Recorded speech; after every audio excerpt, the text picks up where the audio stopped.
नमस्कार। आज हम बात करने वाले हैं उन सूत्रों की जो अक्सर कामयाब लोगों की कहानी में छुपे होते हैं। हमारे पास एक दिलचस्प स्रोत है, सफलता के सूत्र, स्पष्ट दृष्टि और विकास। तो कोशिश ये रहेगी कि हम समझें कि ये सूत्र असल में कैसे काम करते हैं। क्या ये सिर्फ किताबी बातें हैं या इनमें वाकई कोई दम है? चलिए शुरू करते हैं। हाँ बिल्कुल। और इसमें जो दिलचस्प बात है वो ये कि ये सूत्र अकेले काम नहीं करते। ये सब एक दूसरे से जुड़े हुए हैं, एक मजबूत कड़ी बनाते हैं, कह सकते हैं। अच्छा, तो पहली कड़ी या पहला सूत्र है एक साफ नजरिया, एक स्पष्ट दृष्टि और मकसद होना। स्रोत कहता है कि कामयाब लोग जानते हैं उन्हें जाना कहाँ है। ये सुनने में तो काफी सीधा लगता है। देखिए, सीधा है भी और नहीं भी। मतलब सिर्फ मंजिल जानना काफी नहीं है। स्रोत इस पर जोर देता है कि उस मंजिल का क्यों, मतलब वो वजह, वो पैशन जानना ज्यादा जरूरी है। अच्छा, क्यों? हाँ, क्योंकि यही क्यों आपको मुश्किल वक्त में टिकाए रखता है। जब पता हो कि आप ये सब क्यों कर रहे हैं, तो छोटे मोटे भटकाव उतना परेशान नहीं करते। बिल्कुल सही। एक मजबूत इरादा, लेकिन सिर्फ इरादे से क्या होता है? अगर मान लीजिए कुछ गड़बड़ हो जाए, लोग अक्सर दूसरों को या हालात को दोष देने लगते हैं। तो शायद यहीं पर दूसरा सूत्र आता है। आपने बिल्कुल सही पकड़ा। दूसरा सूत्र यही है, ब्लेम गेम बंद करना, पूरी जिम्मेदारी लेना। स्रोत साफ कहता है, सफल लोग ये नहीं कहते कि उसकी वजह से हुआ या मेरी तो किस्मत ही खराब थी। वो अपने फैसलों, अपने एक्शन और उनके जो भी नतीजे हैं, अच्छे या बुरे, उनको ओन करते हैं, ये मेरा है। पर क्या ये थोड़ा ज्यादा नहीं हो जाता? मतलब हर चीज की जिम्मेदारी लेना, इंसान है, गलतियां तो हो ही जाती हैं। हाँ, पर जिम्मेदारी लेने का मतलब बोझ उठाना नहीं है। स्रोत इसे एक तरह की ताकत बताता है। जब आप जिम्मेदारी लेते हैं ना, तो आप कंट्रोल में होते हैं, आप ड्राइवर सीट पर हैं। ओके। इससे वो एहसास मजबूत होता है कि हाँ, मैं इसे संभाल सकती हूँ या मैं इसे बदल सकती हूँ। ये सोच ही बहुत बड़ा फर्क लाती है। ठीक है, मान लिया, जिम्मेदारी ली, लेकिन फिर भी अगर असफलता मिली तो फिर क्या? यहीं शायद वो तीसरा सूत्र आता है, असफलता को अपनाना।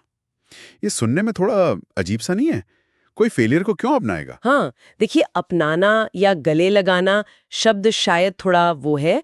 इसका मतलब ये नहीं कि उन्हें नाकामी पसंद है, बिल्कुल नहीं। अच्छा। स्रोत कहता है कि वो इसे हार की तरह नहीं देखते, वो इसे एक जरूरी जानकारी, एक फीडबैक की तरह देखते हैं।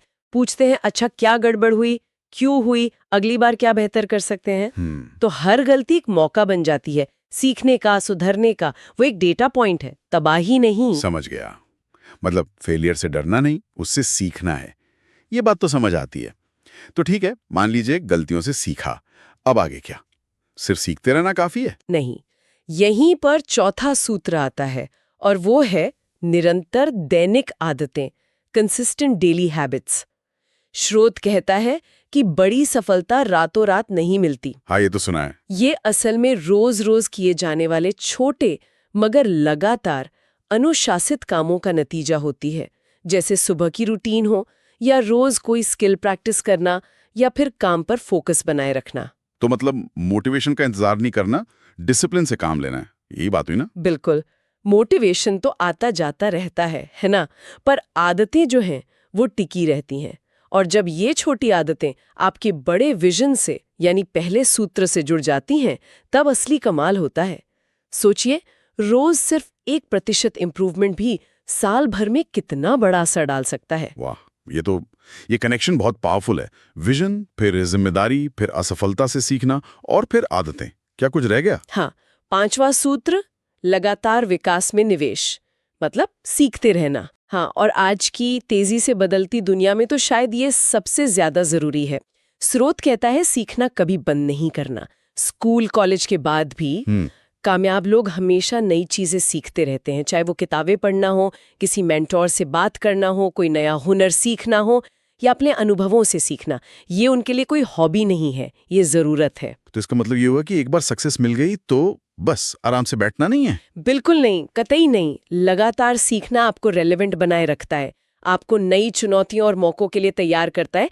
ये एक तरह से अपने आप में इन्वेस्ट करने जैसा है, जिसका रिटर्न हमेशा मिलता है। तो कुल मिलाकर देखें तो ये पांचों सूत्र, साफ नजरिया, पूरी जिम्मेदारी, असफलता से सीखना, रोज की पक्की आदतें और हमेशा सीखते रहना, ये सब मिलकर ही एक एक कामयाब तस्वीर बनाते हैं। बिल्कुल, कोई एक अकेला शायद उतना प्रभावी ना हो। एकदम सही कहा आपने।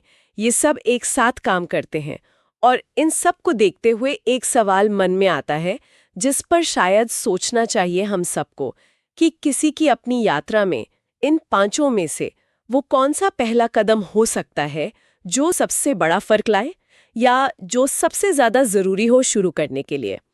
इसका जवाब मुझे लगता है हर किसी के लिए शायद अलग होगा।